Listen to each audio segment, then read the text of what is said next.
right, thank you, Sarah. Real pleasure for me to be here today.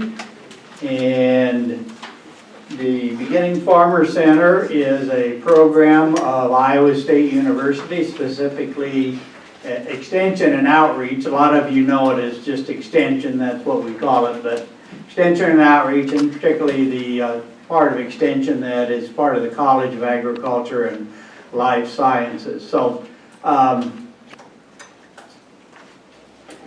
we've been around quite a while, established in 1994, so over 20 years. We do not make loans, we do not give tax credits, we do not give out money. So if that's what you're interested in, you can stop listening now. No, but what we provide is education and service, okay? And that's basically been our mission for pretty much forever. We are based in Des Moines, actually Urbandale, on the west side of Des Moines, just off Interstate 35. We have 3 full-time staff members. John Baker is a staff attorney. He also works with our Rural Concerns Hotline and answers a lot of questions for people on that in that function. Dave Baker is our farm transition specialist. Dave and John are not related. They get asked that question a lot, the Baker boys. And then Tammy Jacobs is our program specialist and basically does all the administrative duties around the office there. My position is temporary director, and the background on that, first of all, I had a long career at Iowa State teaching and doing extension programs in the farm management area, and I see several former students. Sarah was one, Calvin here, McBride, Janelle, of course, and did Matt Clarahan ever make it? He had a name tag out there. Not yet, okay. He always was late to start. Anybody else here that was in my class that I haven't? Oh yeah, all right, clear back there, yeah. That was a while ago though. So I don't remember everybody, but yeah, so give those people preferential interest rates, okay? They took my class. So that was a good career. I actually retired 4 years ago from Iowa State, but I haven't quite gotten the hang of that retirement yet. So what happened about 6 months ago, our director, vice president for extension left, took a job at Ohio State University. So John Lawrence, who is our director for agricultural extension programs in the college, has taken over her job on a temporary basis, and then he found someone else to take over his job, but he also asked me to do a small part of his job. So I'm overseeing the Beginning Farmer Center and the Center for Ag Law and Taxation, which does the farm income tax schools and a lot of other things. So basically, I spent 40 years trying not to be an administrator, and they finally caught up with me. But it's been good because both of those centers have very good people who've been there a long time and they know what they're doing, and I just stay out of their way. But I did appreciate the opportunity to come and represent the Beginning Farmer Center here today. Okay, one of our signature programs, which really has been around from the very beginning, is called AgLink. Now, the original name was Farm On, and somewhere along the line we decided that maybe AgLink described what the program was about a little better than Farm On. So it's basically a matching program between aspiring farmers and retiring farmers. We accept applications from both sides. We maintain those in a database. Then we try to arrange interviews between potential beginning farmers and farmers who are retiring and don't have someone in mind or someone lined up to take over their farming operation. And then we will sit down and help work out operating agreements.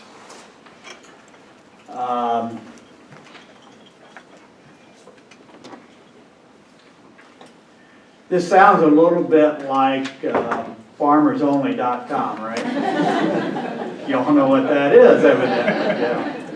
their commercials are a lot more creative than ours. I have to give them credit for that. So there are some similarities, although our end objective is a little different than theirs. So on the beginning farmer side, we have no specific requirements in terms of age or years of experience or net worth or anything like the other programs. But basically, someone who is aspiring would like to get into farming as a career, but lacks an opportunity, whether family, neighbor, whatever, to work into an established farming operation, doesn't have the means to just go out and get started on their own. Not too many young farmers really are in that position. Is not a farm owner, doesn't own any farmland at this point, and would like to work in with an existing operation where they can avoid a huge amount of debt up front. Okay, so those are the general characteristics. Again, we don't have hard and fast eligibility guidelines. We have a website. You can fill out an application electronically, online, and pretty much really anybody can fill out an application. You know, the more you meet the guidelines, and the better the chances are for a match. If you have particular preferences for either enterprises, like I only want to do crop farming, I don't want to have anything to do with pigs, cows, sheep, goats, anything like that, you can say that. If you have a geographical preference, like I want to be in this part of the state, I want to be in this county, you can specify that as well. Now, obviously, the more you narrow it down in terms of enterprises and geographic location, the odds of getting a match with someone who is looking for a successor, your odds go down of getting a match. If you're willing to locate anywhere in the state, that helps tremendously. If you're willing to basically do any kind of farming, that helps as well. Okay, so that's just the nature of it. If you're willing to locate outside the state of Iowa, that's possible too. There is a button, a link on our website that will take you to similar programs operating in other states. Okay, they all have their little different nuances, but there are several of the states around Iowa that have similar matching programs, and so we have links that will take you to their websites if you want to put in an application there too, if you're sincerely willing and able to pretty much locate anywhere. Okay, on the other end of the interview, retiring farmers who looking at, you know, maybe the next 5 to 10 years as their horizon, and they may be, you know, wanting to ease out. Farmers rarely retire all at once. They tend to sort of transition. They don't have anyone in mind, relative or otherwise, to continue the farm business, but they would like to see that business continue and willing to help a young farmer get started.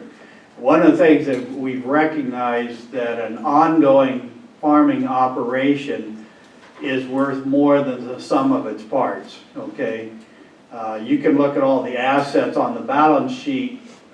Those don't necessarily reflect the farm, the fact that this farming operation is ongoing, that the parts fit together, there is a management plan, and sort of those intangible assets that we think are very valuable. And that's where if you can keep that farming operation going, as opposed to simply having a liquidation sale and somebody comes and buys the land, somebody buys the machinery and so on. We like to see those operations continue more or less intact. Pass on, first of all, the labor part. That's usually the first thing that gets transferred. Secondly, the management part. And then usually thirdly, the asset part of it. That's typically the order in which those are transferred. Okay, the way the process works, again, both the aspiring farmers and the retiring farmers fill out an application online. We maintain a database of all those applications. Dave Baker will review those as they come in, and we'll put together a list for the retiring farmer of maybe 3 to 5 beginning farmers who might be a match, okay? Geographically, enterprise, so on. And we'll provide that information to the retiring farmer, and they get to choose who they want to interview. They may choose one, they may choose 2 or 3 people that they would like to have an interview with, and they will then set up the interviews, probably in maybe a neutral site, maybe on the farm, it just depends. And then after that process, the retiring farmer can make a choice and say, yeah, I'd like to try to work out something with this person, okay? Then at that point, and if the aspiring farmer is in agreement also, then Dave will sit down with the 2 of them and work out some sort of farming arrangement. And this is really the key part here, is that everybody kind of has certain expectations. There may have to be some give and take. You know, the way they start out in year 1 isn't necessarily the way it's going to be 5 years down the road. In fact, the whole objective is that there will be a transition over a period of time. A number of these have worked out. I can't give you a specific number because it's constantly changing. Some of them don't. Some of them maybe after 2 or 3 years, they realize, no, this isn't working quite like we thought it was going to, or maybe the aspiring farmer gets a better opportunity somewhere else. So they don't all last, but quite a few of them have over the years. What else? I should know this. I don't think we charge for this service. I should have asked that question. Do you know, Ryan?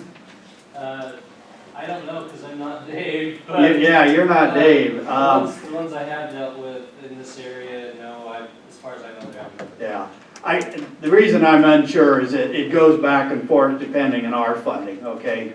You know, sometimes we have funding to cover those costs, sometimes we have not had the funding, but I think at this point we do have the funding, so there's not a charge on the service. Okay, any questions about the Ag Link program? Well, we were talking about that. You know, that's probably the one that would be of the most interest to this audience. Okay. I do have cards on the table back there with our beginning farmer website and the email and everything. And, you know, if you want to know more, get a hold of Dave Baker, not John Baker. You can get a hold of John Baker too, but Dave Baker is the one that really handles this program.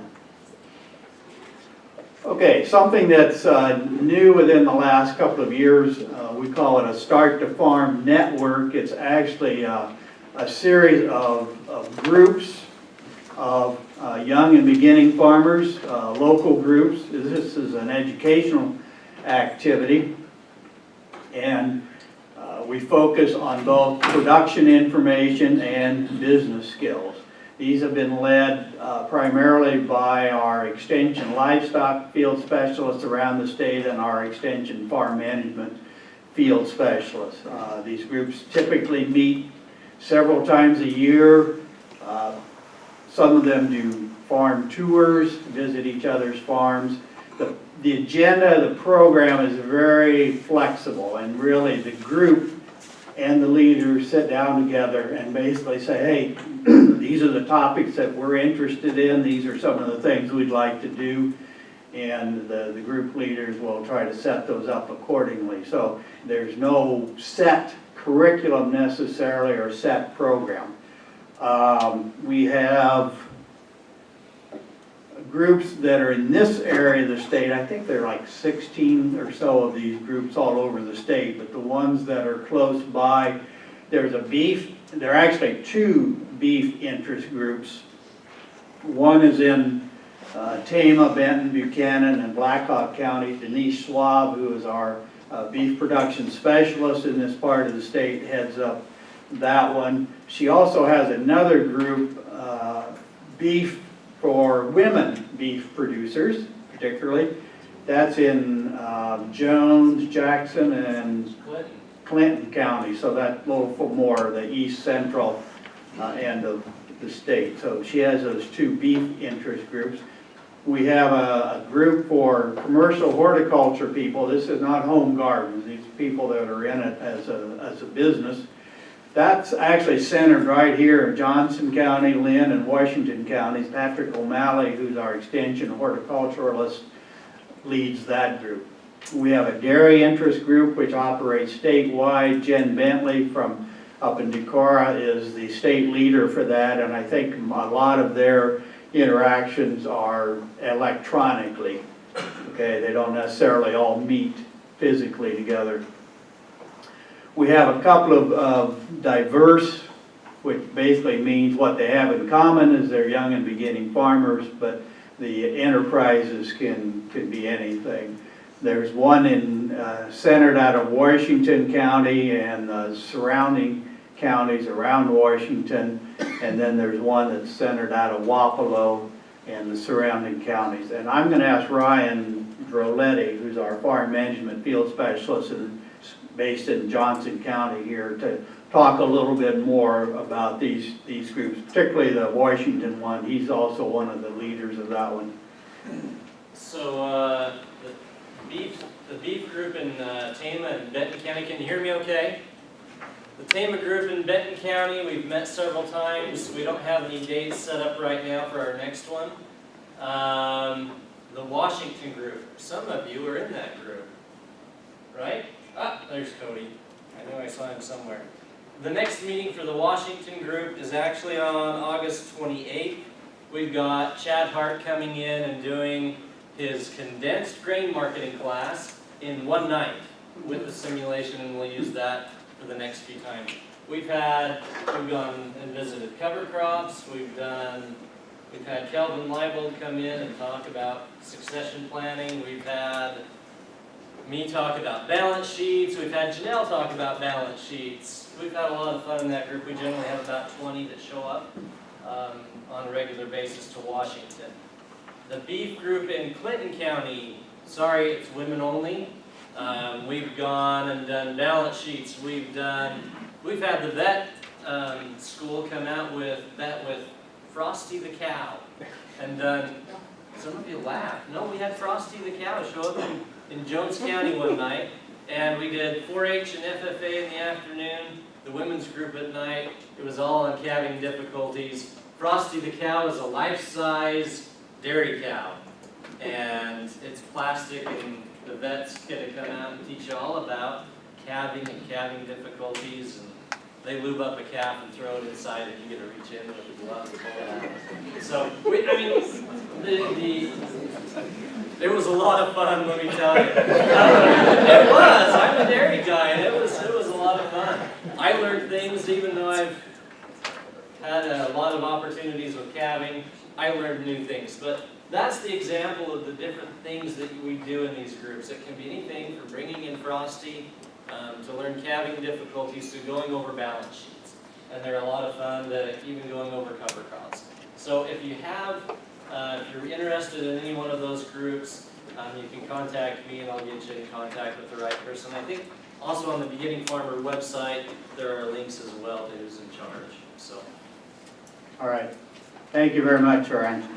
I have a sign-up sheet here that I'm going to start around that lists all of these groups, and then there's some lines down below. You can do two things. If you just want to make the contact yourself, I've listed the group leaders and their email and telephone numbers. You can copy that information, make contact with them to find out about the groups that you might be interested in. Or you can put down just your name and your county and your email address and phone number, and they will get in touch with you. Okay, so I'll start this.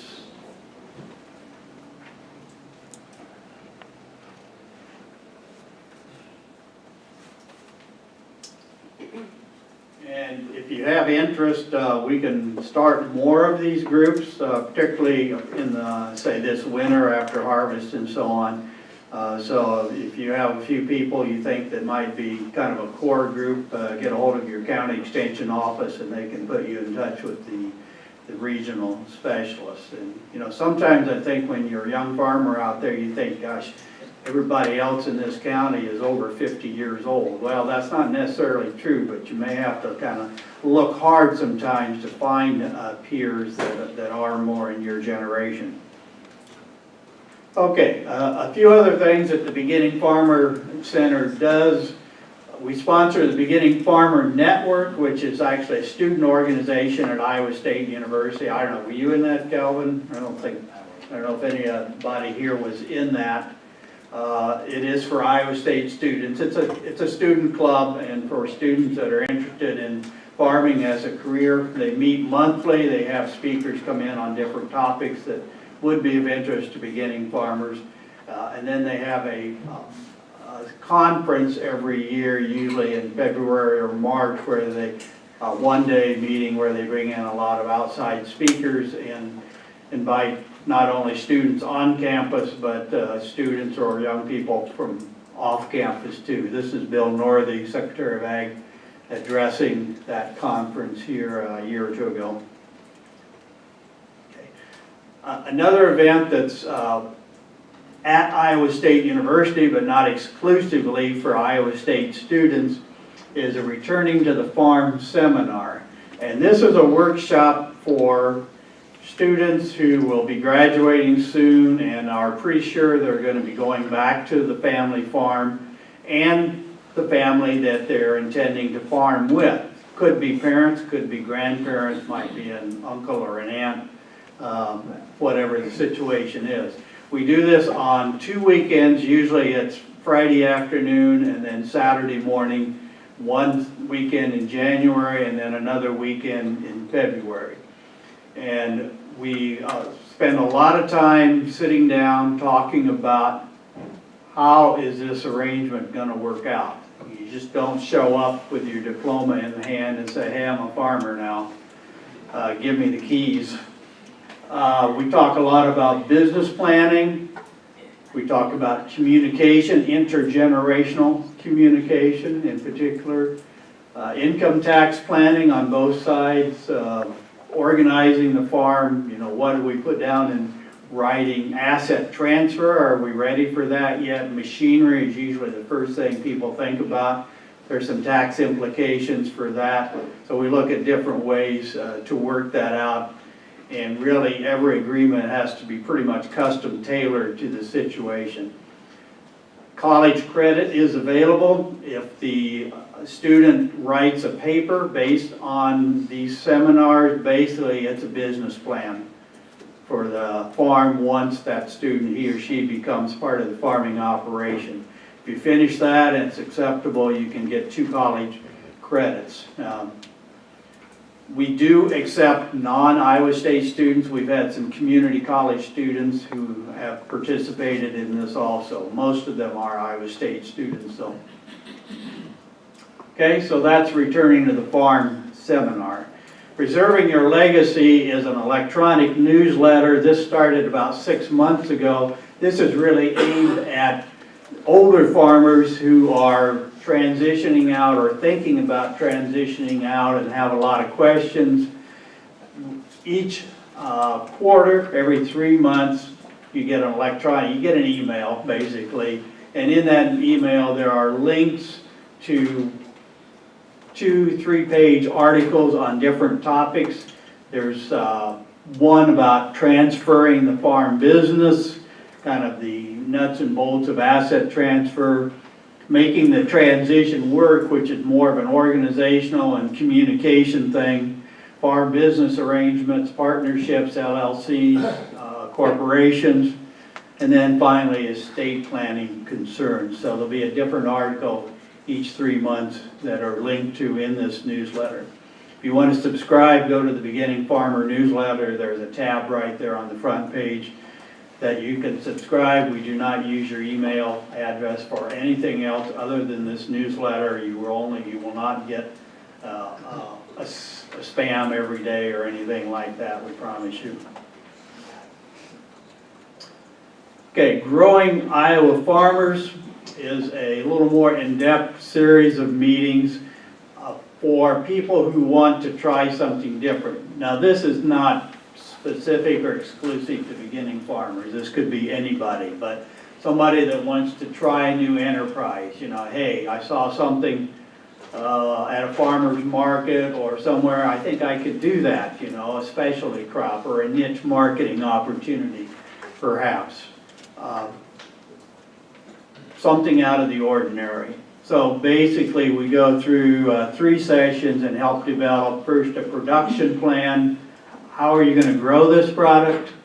A marketing plan. How are you going to sell it? Where are you going to sell it? Is there a market, first of all? A risk management plan. Hey, what happens when something goes wrong? Is this an insurable risk? And then finally, a financial plan. What do you need to take? If you need financing from a lender, put together a package that you can present to a lender and see if they can help you or not, okay? So we have one scheduled, I think, in the Sioux City area, which I know doesn't help most of you very much. Hopefully we'll have some more of these scheduled this coming winter. We have a link on the Beginning Farmer website for a series of farminars that were actually organized through Practical Farmers of Iowa. We do collaborate with them.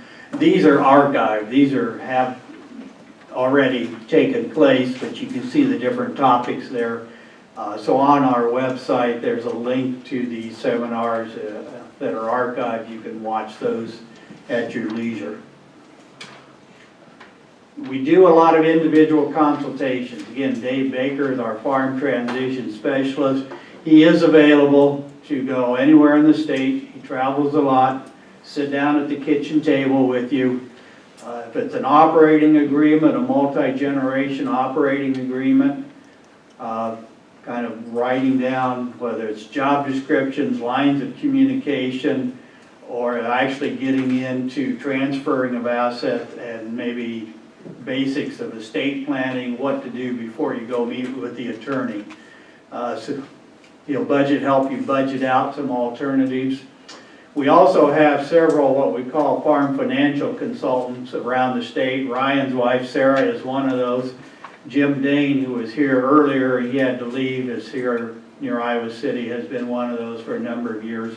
They will sit down and help you budget out alternatives. You know, if you're a major change in the operation, such as bringing in another partner, or another generation, whether it's adding another farm, adding another enterprise, they'll sit down and work out the dollars and cents of that, see what sort of credit needs might be involved there, and this is all third hand, okay? So they're sort of in between you and the lender, working through to see if we can come up with a feasible operation.